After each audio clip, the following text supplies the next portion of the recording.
Phil the MMA Dude back with the Split Decision Podcast, episode number 128, here with my always brilliant and beautiful co-host, the Fight Geek. Fight Geek, how you doing today, bro? Happy to be back talking fights with you, man. Doing pretty good. How you? Doing very well. So, folks, we're so sorry for the long hiatus. I believe it was 3 weeks. We generally try to avoid that long of a break. You can put the blame squarely on my shoulders. It was my fault, certainly initially that first week. So, anyways, my fault. I apologize. I apologize to Fight Geek. And guys, here's what's on tap for today. We're going to open with my opening question for Fight Geek. Then we're going to jump into UFC 273 preview and picks. What a card. And after that, we've got a whole bunch of listener questions and more. So, Fight Geek, I want to start off with this question for you. It's very simple. Out of the three main card events, the last three fights, that's Burns versus Chimaev, where Chimaev is a big favorite. That's Sterling versus Yan 2, where Yan is a big favorite. And that's the Korean Zombie versus Volkanovski, where Volkanovski is a big favorite. Which fight for you is most likely to have the underdog win? So which fight is most likely for an upset? That's a really tough question, but I would say the most likely for an upset would be the Korean Zombie, in my opinion. I actually agree with you. Yeah, just breaking them down, I really feel strongly that Yan gets it done versus Sterling. We're going to get into this shortly, but I feel pretty strongly that Chimaev gets past Burns, and then I am leaning Volkanovski, but I think there, is an opportunity there for the Korean Zombie. So I would say that is the most likely, but I wouldn't bank on any of them personally. Yeah. So we will absolutely get into that. And, kind of with that introduction, should we jump right into our UFC 273 preview and picks? Let's do it. All right, let's do it. So we're gonna start from the top and go down. So let's start off. Or wait, should we go down up? No, I think we'll start at the top and go down. Okay. We're already talking about it. Exactly. So. All right. So Volkanovski versus the Korean Zombie, 5-round featherweight title fight. Fight Geek, who you got? I have Alexander Volkanovski via unanimous decision here. I think he'll control the distance, keep the fight where he wants it in a comfortable range. The Korean Zombie has a tendency to eat a lot of shots, especially over a 5-round fight, and I think Volkanovski will land quite a bit, and I think he'll outpoint him. Yep, I do have to agree with you. I've got Volkanovski by unanimous decision as well, but want to follow up on you saying that you thought that, Korean Zombie had the best chance of those three main fights to get the upset. Talk to me about that. Where do you see that happening? Is that because Korean Zombie has so much power in his hands? Yeah, definitely. It's going to be a striking match, I would assume, and because the Korean Zombie is well-versed in striking, he will have an opportunity. I do think Volkanovski's too slick, though. I think he'll steer clear of danger and make it incredibly difficult. We haven't seen many people land a big shot on Volkanovski, and I don't think it's probable that the Korean Zombie will, but it's certainly possible. I mean, we've seen him one-shot knock out guys in the past, so it's clear that, he does have that type of power, and I think that's his best path to victory. Yeah, and I mean, Volkanovski is a tank, but he's kind of a little compact tank, and I mean, he does get hit, I mean, he takes hits. He's very durable. So yeah, but I mean, defensively, I believe he's one of the best defensive fighters on the roster. He doesn't, take a lot of big, huge square shots. I think he's durable, and the fact that he's short, low to the ground, actually helps his ability to take, punishment. So. I think he eats shots well. Obviously, anybody can land a perfect shot and knock someone out, and I think that's really where the Korean Zombie's chances lie, because I do feel like Volkanovski, one thing I've taken away from this week is that as a champion, Volkanovski comes in each fight week laser-focused. He doesn't play many games. He sticks to his guns. He doesn't waste a lot of energy talking. He doesn't waste a lot of energy making claims. So I love that about Volkanovski. He's very businesslike on fight week, and I think that bodes very well for him as a champion. Absolutely, absolutely. Okay, moving on to that co-main event, another title fight. Aljamain Sterling, the 135-pound champion, takes on Peter Yan in a rematch from a year ago, that infamous fight where Yan had the illegal knee in the 4th round despite dominating the fight before that. So, am I crazy, Fight Geek? Am I being disrespectful for saying that I believe that Aljamain Sterling has essentially 0 paths to victory? Well, I think you're misremembering the first fight. Aljamain Sterling had quite a bit of success early on, especially he won the first round, yeah. Yeah, well, Peter Yan's a slow starter. I mean, he Absolutely. generally loses the first round, and then it takes him until about the middle of the second, third round before he gets to that second sweat and really loosens up and starts to put his foot on the gas. So, I mean, Sterling has an opportunity to do kind of the same things he was doing early in the previous fight, which is win a round, maybe win the first 2, and then make the last 3 interesting. So it's not like he has 0 shot. But I do believe, just like the last fight and the majority of Jan's fights, that by round 3, he'll be ascending, and Aljamain Sterling will just kind of be, what do they call it, a deer in the headlights, and Jan will TKO him in the 4th round with, pace and pressure. Yeah, hard to disagree. I could see Aljamain surviving to a unanimous decision loss, but I don't think he will. I think that Peter Yan's actually going to get ready a 5th round TKO victory.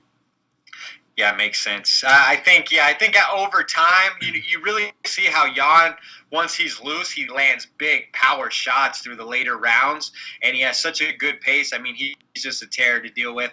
And in the last fight, you were seeing Aljamain Sterling really slow down. Oh yeah. So I think that's why people feel like Yan was dominating that fight, because Sterling was in such bad shape at the end. But he does have opportunity to win those first 2 rounds because of the kind of starter Yan is. Definitely. I think that's very fair. Okay, so now moving on to what I personally feel, Fight Geek, is the true main event of the evening, even though it's only 3 rounds, which is 20-4 Gilbert Burns versus 10-0 Khamzat Chimaev. Am I crazy for saying that this is the people's true main event? No, I'm right there with you. I think this is the most intriguing fight on the card. Chimaev's arguably the most intriguing fighter in the world right now.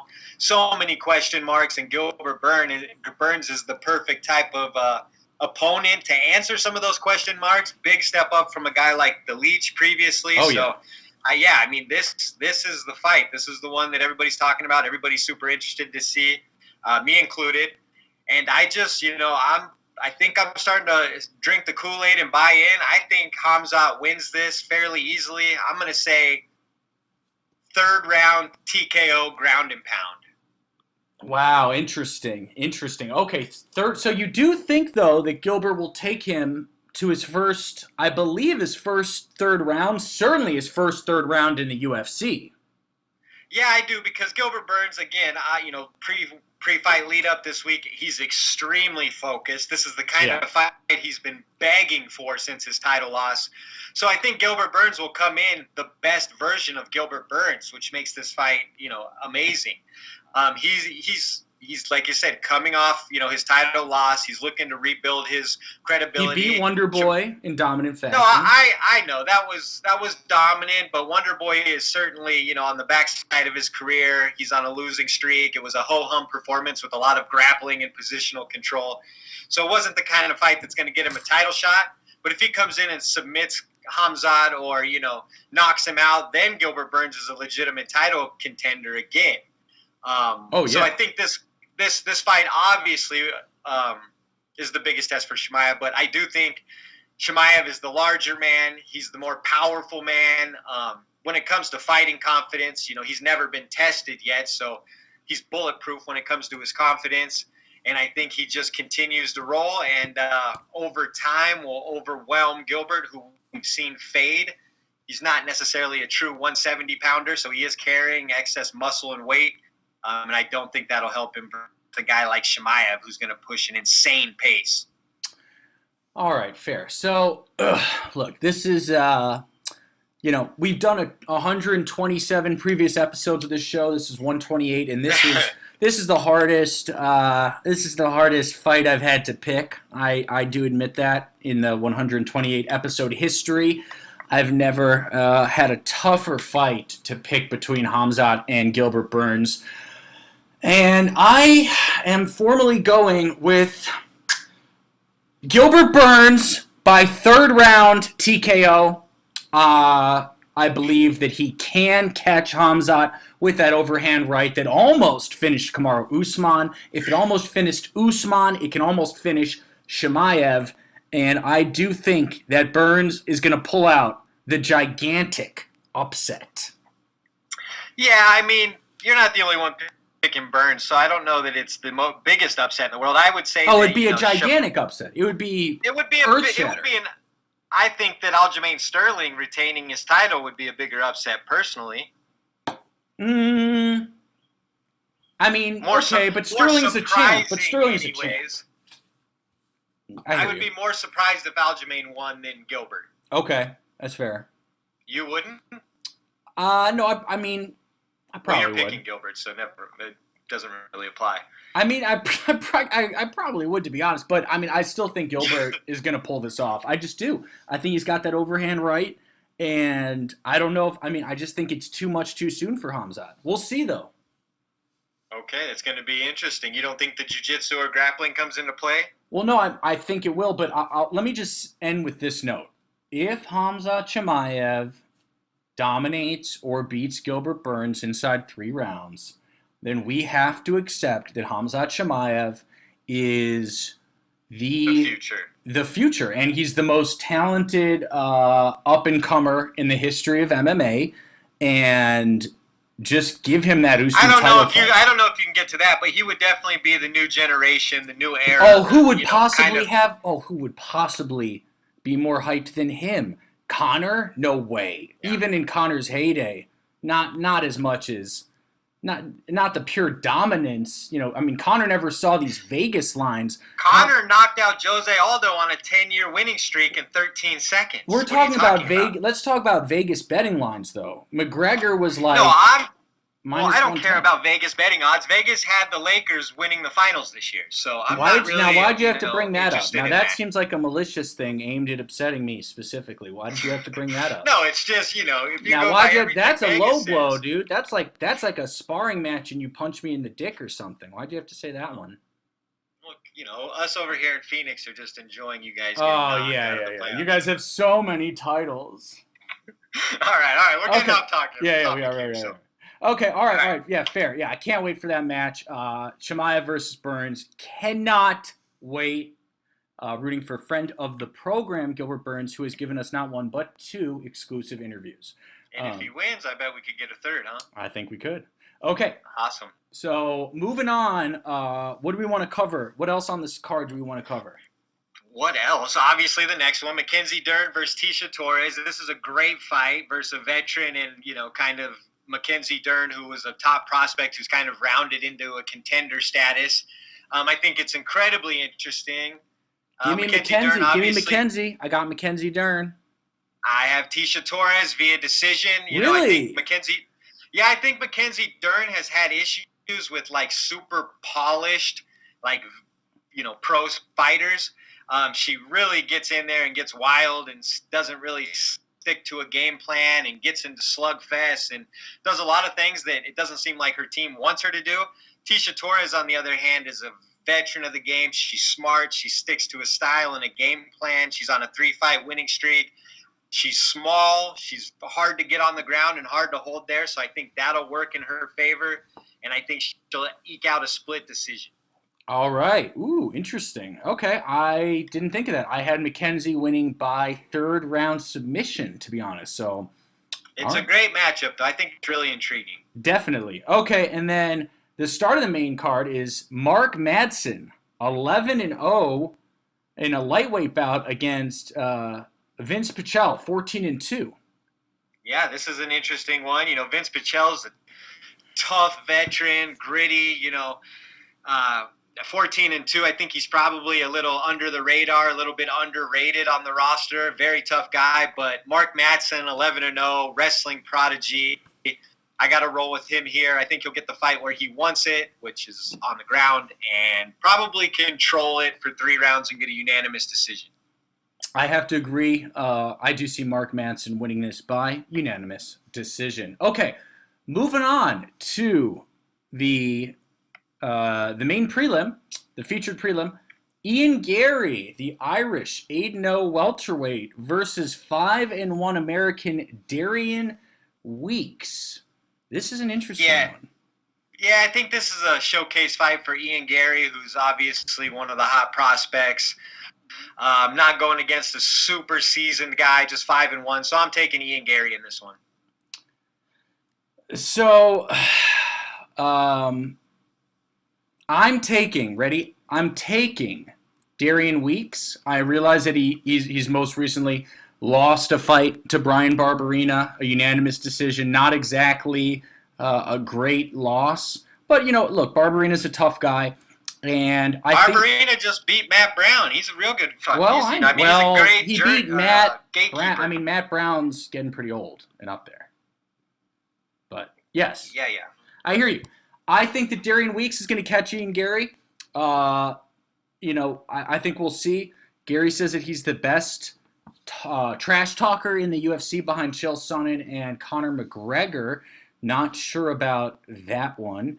But look, he'll have to earn that distinction rather than just claim it. Correct, exactly. I kind of feel like is this too harsh? I feel like Ian Gary is what Jack Shore would be if Jack Shore was way less talented. Is that hard? Yeah, that sounds harsh. No, I think Ian Gary's talented. I mean, he's undefeated, of course, but. Yeah, I think at this point, everybody's looking to be the next Conor McGregor. I think he may be trying a bit hard to get a narrative out there, but I don't think that has anything to do with his talent. He's tall, rangy, welterweight, undefeated. Conor McGregor, Generation 2. No, I agree. Conor McGregor, Generation 2. I like that. Yeah. Okay, moving on to Jarzinio, Rosenstrike versus Marcin, Tybora. I'm just going to go ahead and say it, Fight Geek. I've got Rosenstrike via second round knockout. Yeah, I actually have Marcin Tybora.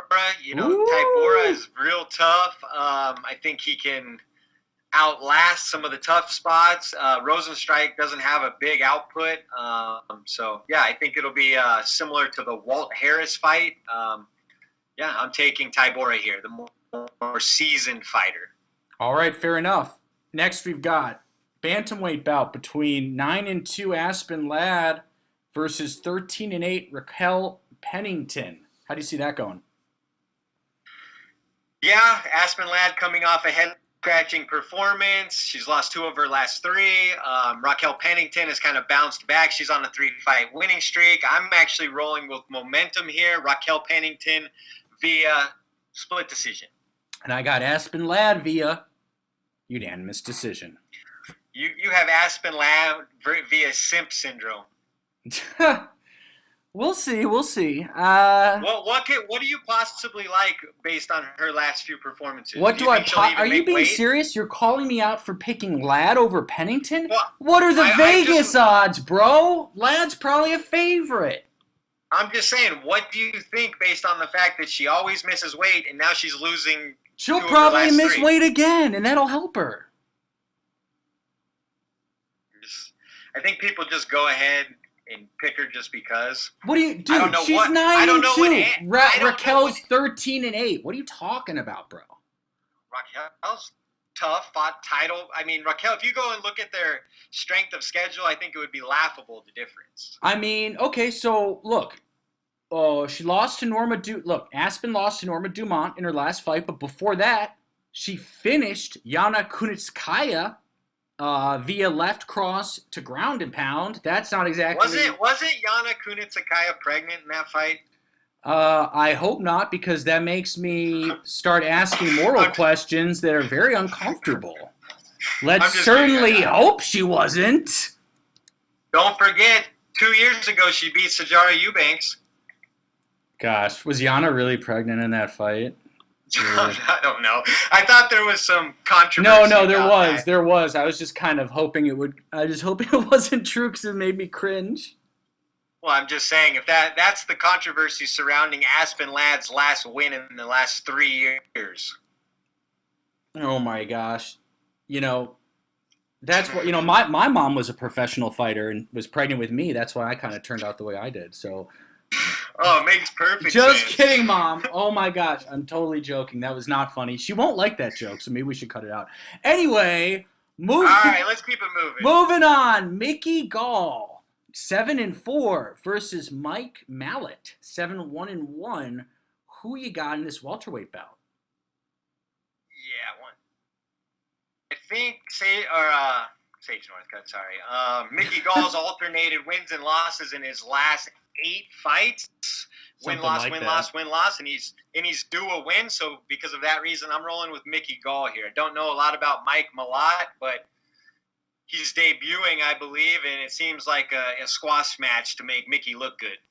I annoyingly agree with you. I think Mickey's going to win that. And then I'm just trying to see what else we should cover here. I think the last fight, at least that I want to cover, is the next one. Jared Vandera, the heavyweight, 12-7 versus 59-16-1 Alexei Olenek.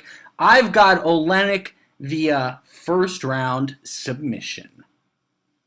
Yep, I'm going to go ahead and roll with you there too. Again, Alexei's super old, but he does have that one elite skill, and we've actually seen in previous fights he can take quite a few shots to get to where he wants to get. So I think he'll outclass Vandera here and get him to the ground and submit him fairly easily.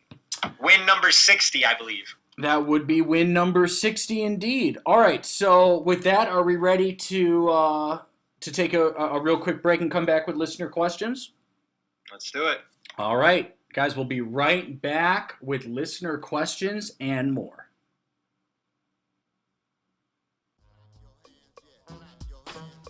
Hey guys, it's Phil the MMA Dude letting you know that this episode of the Split Decision Podcast is brought to you by TotalAggressionClothing.com. Visit www.TotalAggressionClothing.com and use the promo code 46210 to receive a special Split Podcast discount on all Total Aggression hats, shirts, hoodies, and more. Again, that's www.TotalAggressionClothing.com with promo code 46210.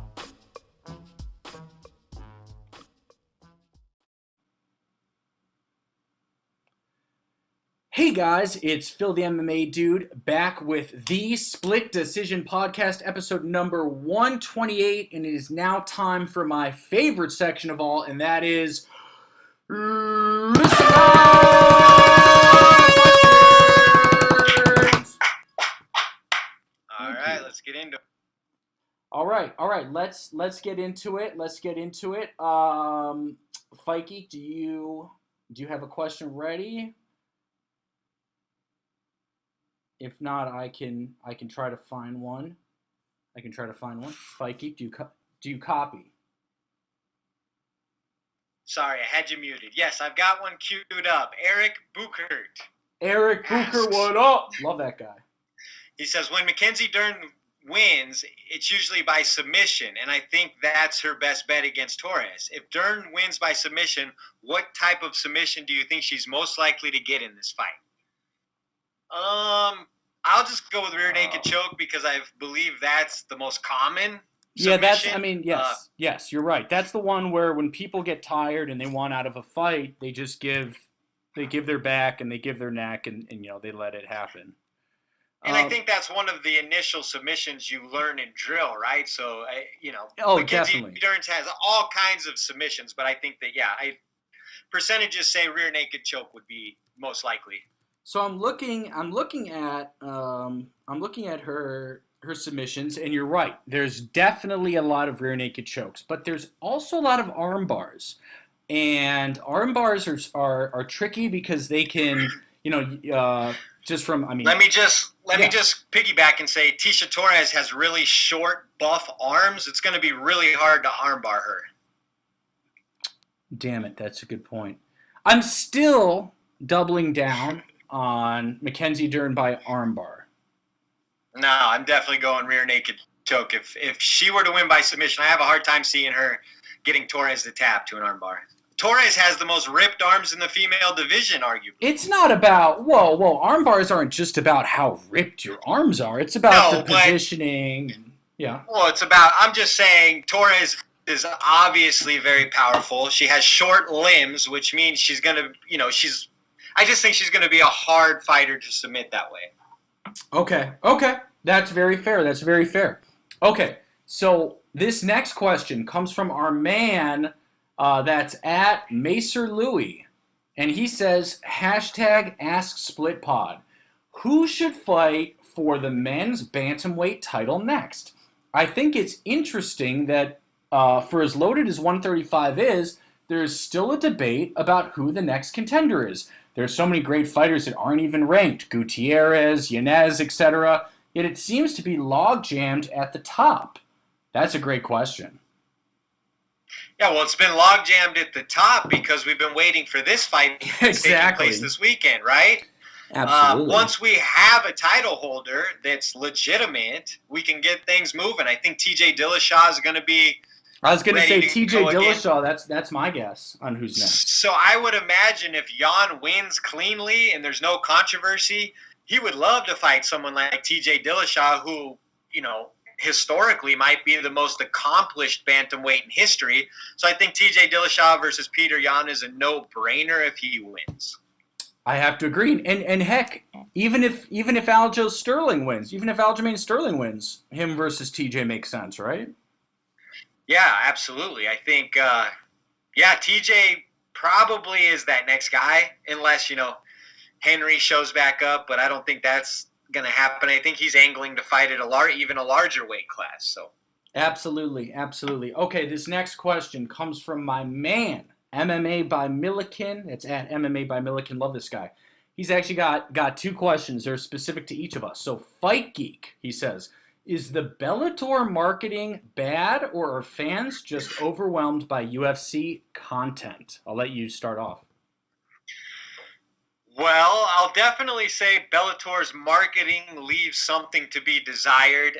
Definitely. Definitely.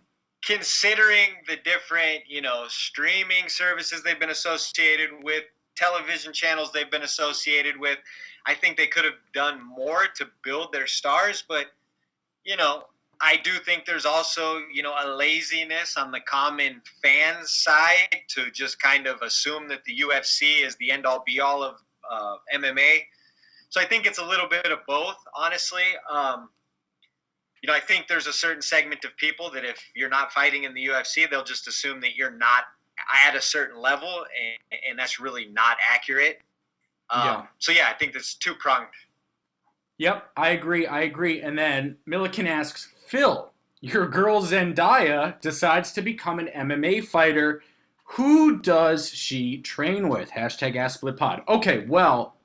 Like, who should be her coach or who should be her sparring partner? What I was going to say. I don't fully understand the question, Milliken, just to be totally honest. Do you mean who do I want to see her, get into a sweaty gym video with? Or are you talking about who will improve her the most? Because those are two very different questions. I think you could take her build. She's similar build to Rose Namajunas, so give her to Trevor Whitman. She'd be a striking dynamo. Oh my gosh, you're getting me excited. I don't even know what I'm getting excited about, by the way. I have no idea what that is. I don't even know where that excitement is even going or how to end, but it's excitement. That's all I know. That's the right answer, though, right? No, I think that is the right answer. I think it's Trevor Whitman. I really do. And by the way, he included photos of her boxing, so she clearly does some kind of mixed martial arts stuff. But maybe it was an ad she was shooting. Love Zendaya. Love her. Okay, moving on. Hadn't heard. Okay, all right. So this is from Eduardo, that's at Landacrew. He says, and this is a great one, has there been a fight you watched super stoned that when you rewatched it sober, it was a completely different fight? #AskSplitPod. This is... So, Yeah. like every weekend. Yeah, I mean, I was gonna say that. I didn't have the confidence of to say that. I mean, yeah. half of the fights I watch the night of, I come back and watch Sunday or Monday, and a lot of times they're different. No, I I've got watched one. the I've got Weili one for versus me. Joanna fight like 10 times, and I scored it, 5 to Joanna, 5 to Weili. So that's one that, Mine is my biggest one is easily Poirier versus Hooker. I'll never forget the night of. I was a little tipsy maybe, and I was like, Poirier sucks. He just lost, and everyone ripped me. Just everyone destroyed me, which was fine, which was well deserved. But then I watched the fight again, and I was like, oh, never mind. Yeah, I'll stay with Joanna Weili. Obviously, it was a big fight card, lots of alcohol and whatnot, and I could have swore Joanna won that fight, but watching it back, I can make a case for Weili. So, there's a lot more, but that one sticks out.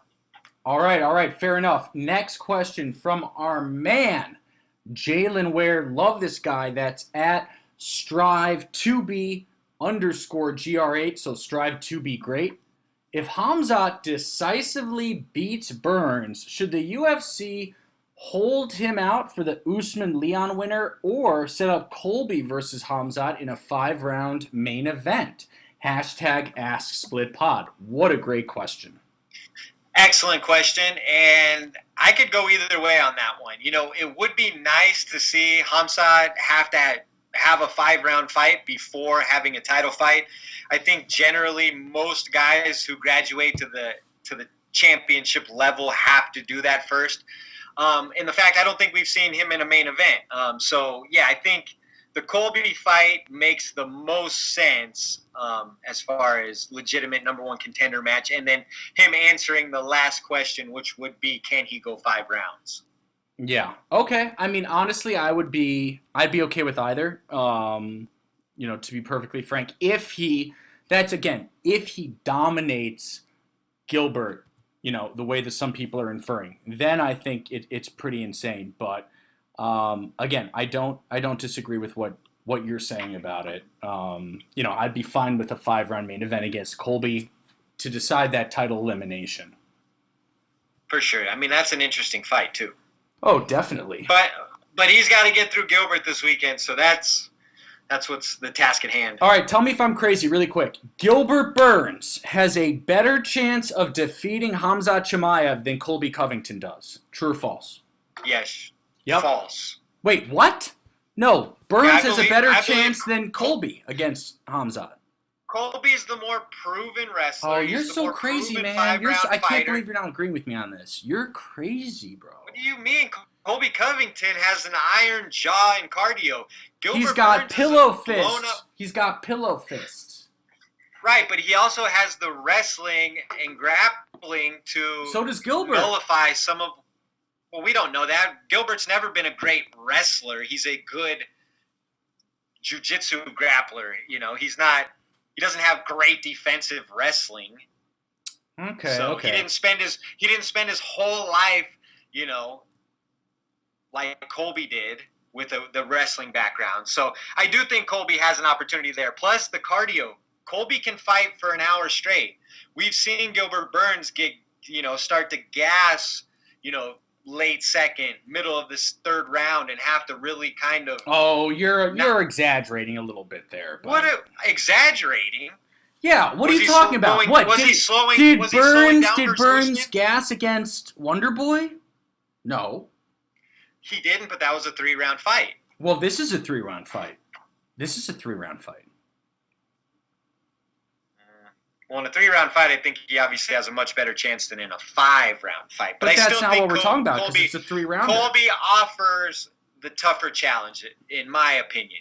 Gilbert, his original strength is his jiu-jitsu, but he wants to land a big power shot for a KO. So, he's kind of, it's kind of a hope and a prayer that he'll win, whereas Colby is going to come in there with a fight style and stick to it. And, I think that's a close fight, Yeah, fair enough. Very fair. Okay, Are we ready for the next question? This comes from our friend Zan Bando. You ready?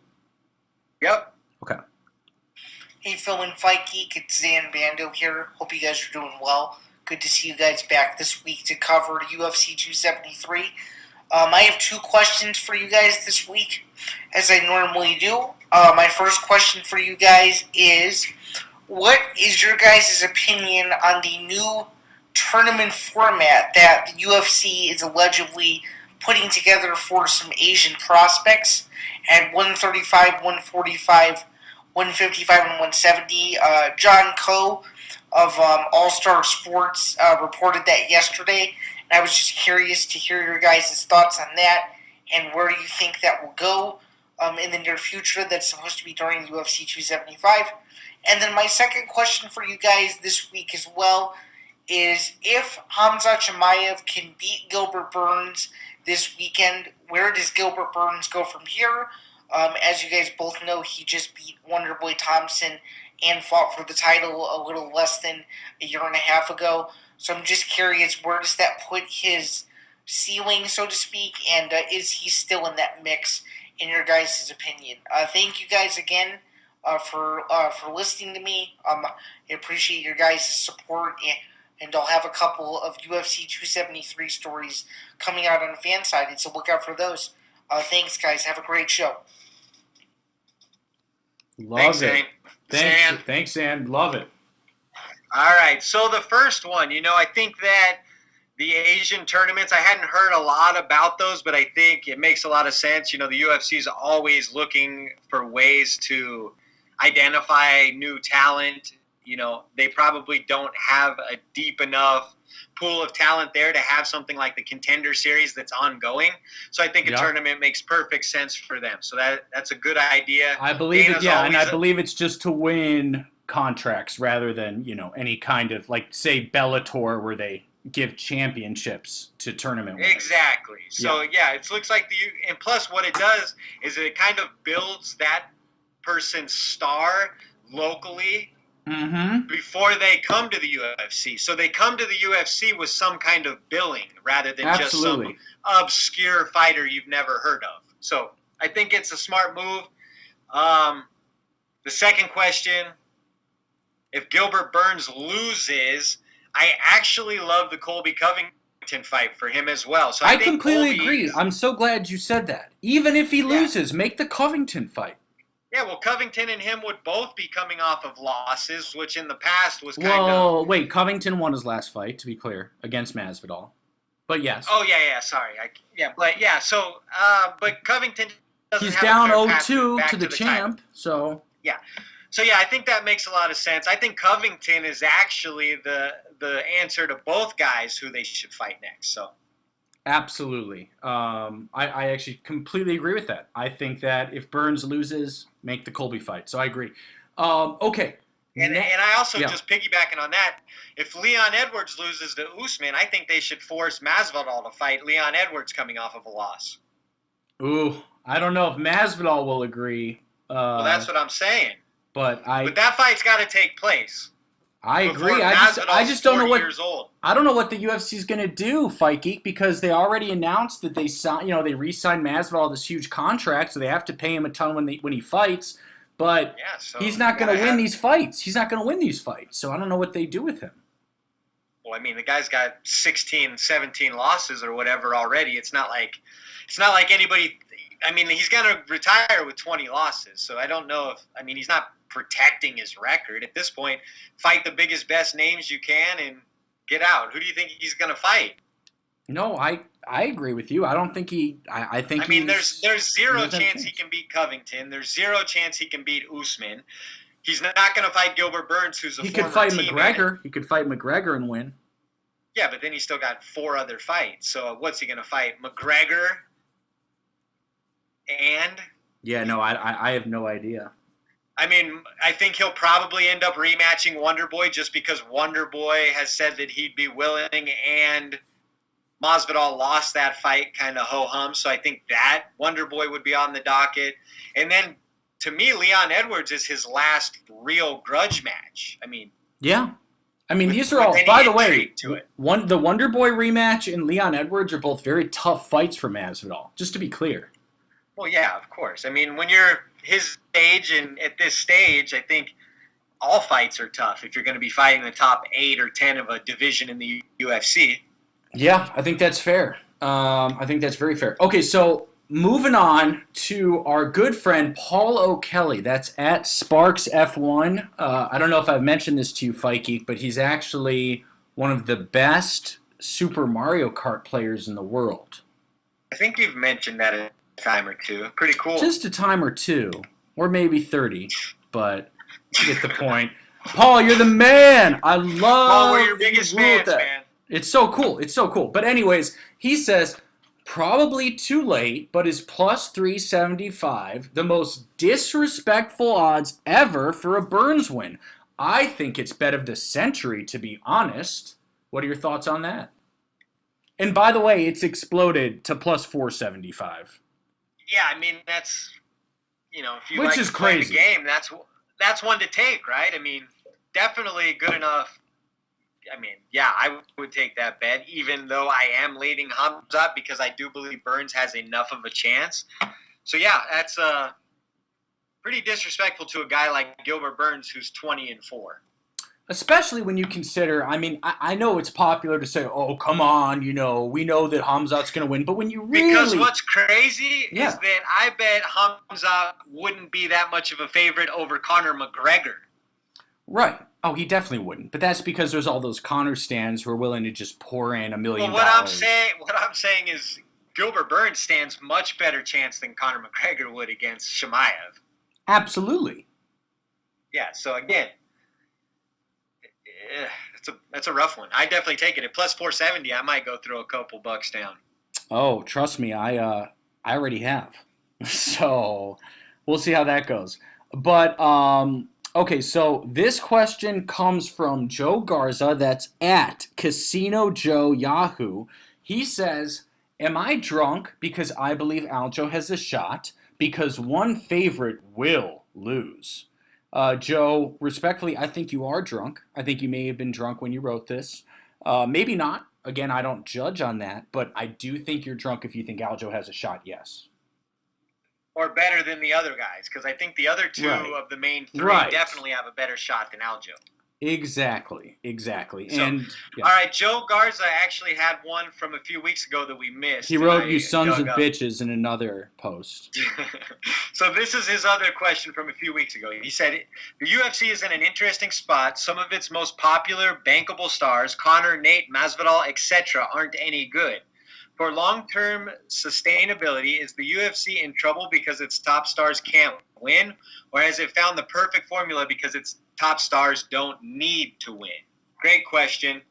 You got any thoughts there? Yeah, I'm definitely leaning more on that second option. Found the perfect formula because their top stars don't need to win. I mean, especially when you look at McGregor, what could be better than a guaranteed 1.4 or 1.5 million pay-per-views plus for a guy that doesn't get in the way of title shots? I mean, it's kind of great, right? For sure. But I think, the thing about the UFC, and we've seen this era after era, is the UFC churns out new stars. The fact that the whole MMA world is buzzing about Chimaev versus Gilbert Burns this weekend, Chimaev could be that next star, and a lot of these stars, a guy like Usman and Francis, much like I've always referred to Tyron Woodley, is they don't become stars until most of their career is actually done. It takes, most MMA fighters, not Ronda, Conor, even a guy like Nate Diaz had to fight almost 25 times before anybody gave a shit, honestly. Nate Diaz wasn't a megastar. Nate Diaz was a guy who fought with the UFC nonstop and had a 500 record up until he beat Conor McGregor. He was just Nick's little brother. So these things have a way of sorting themselves out. I think if Islam Makhachev could become the champion, defended a few times, that's the kind of guy who the UFC could bank as a star the same way they bank Khabib as a star, So there are fighters coming, and I think the UFC a great job era after era of turning over stars. And then along the way, older fighters like Nate and Masvidal, who have their own kind of lane, by the time they're 30 years old, have a huge following. I think we'll see other fighters like that too. I mean, think about a Brandon Moreno. If Brandon Moreno wins back the belt and has a good 2 or 3 years, can he not be, a beloved figure who's a big-time Mexican star into his 30s? I mean, probably. I don't know if he's got the trash talk skills of like a Masvidal. No, but he has like the lovable Lego kid who would be holding the UFC belt. What I'm saying is there's uniqueness among them. It just takes a while and takes accomplishments before people actually care. Chimaev has everything it takes to be a global fighting star. He just has to beat the next 3 or 4 guys he fights first. Yeah. No, I completely agree with that. I think that's totally fair. So... I mean, Francis Ngannou grew on a tree and fell in the UFC's lap, If they wanted him to be a megastar, he would be a megastar. I agree with that as well. Yeah, so there's more coming, Yeah, absolutely. Anyways, beat that point into the ground. Absolutely. Next question comes from Juice from the Friendly Sparring Podcast. Guys, make sure to check that out. Great show. That's at Friendly Spar Pod. He said, just got my audio question in. Fikey, do you have that audio question ready to go? Yes, I have it queued up, and I'll play it right now. Great. What's up, Phil? What's up, Fight Geek? What's up to everyone listening? Much love to y'all. Before I get my question, just want to start with a quick PSA. On my bullshit as I usually do. Just a quick PSA for anyone who is wondering how to pronounce the current interim bantamweight champion's name. It is Piotr Jan. Piotr Jan. If you're not going to say Piotr, say Peter. That's fine. You can anglicize it. It's not better, though. It's definitely not better. But anyways, my question is about the main event. Alexander Volkanovski versus Korean Zombie, Chen Sung-jung. And I want to know, how big of a chance do you think Korean Zombie has? Because I'd say this is one of the most lopsided title fights that I can remember in a pretty significant time in UFC history. I don't think it's like a foregone conclusion, but I do think Volkanovski is going to fucking mop the octagon with him. What do you guys think? Yeah, thanks for the question. Yeah, that's a great question. I actually don't think it's that lopsided of a matchup. I do think neither do I. Korean Zombie's chances are a puncher's chance, as I kind of spoke of earlier. He does have the one-shot power. He does have smooth striking, so I think his opportunity is to land something big.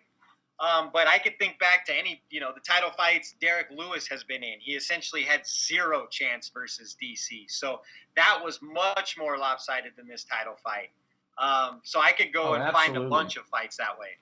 Yeah, but guys, are you forgetting who the Korean Zombie is? I mean, I feel like a lot of people are really disrespecting this guy, and they're all thinking of, because Yair Rodriguez, knocked him out with the biggest fluke elbow in the history of all of MMA sports with, 1 second left. Like, guys, get over it.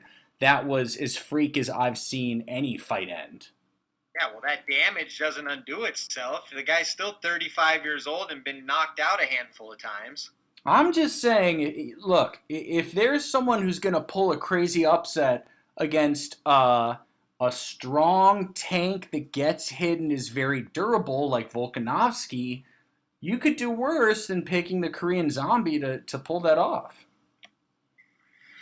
I agree. I don't think it's the craziest matchup ever, but I definitely am leaning Volkanovski, and I question whether or not he gets hit as much as you claim he does. By the way, I changed my mind on one thing. I think before we said that Korean Zombie had a better chance of beating Jan than Burns has of beating Hamzat. I changed my mind. I don't agree. Now that I think about it, Burns has the best chance of the 3. Yeah, that might be true. Do you disagree? All right. Do you disagree? Yeah, I'm still going with the best chance being the Korean Zombie because, again, I think Chimaev is the real deal. I think he really presents problems to Gilbert, and I think he'll steamroll through him. All right. Okay, well, can't wait. At this point, Fight Geek, I think that's it. So if that is it, take us away, baby. All right, guys, as usual, you can find us on iTunes, Spotify, YouTube, Google Play, Stitcher, and more. I'm at the Fight Geek MMA. He's at Phil the MMA Dude, and we are at Split_podcast. It's 4 words, the Split Decision Podcast. Thanks for tuning in, and we will talk to you next week. Peace. Peace.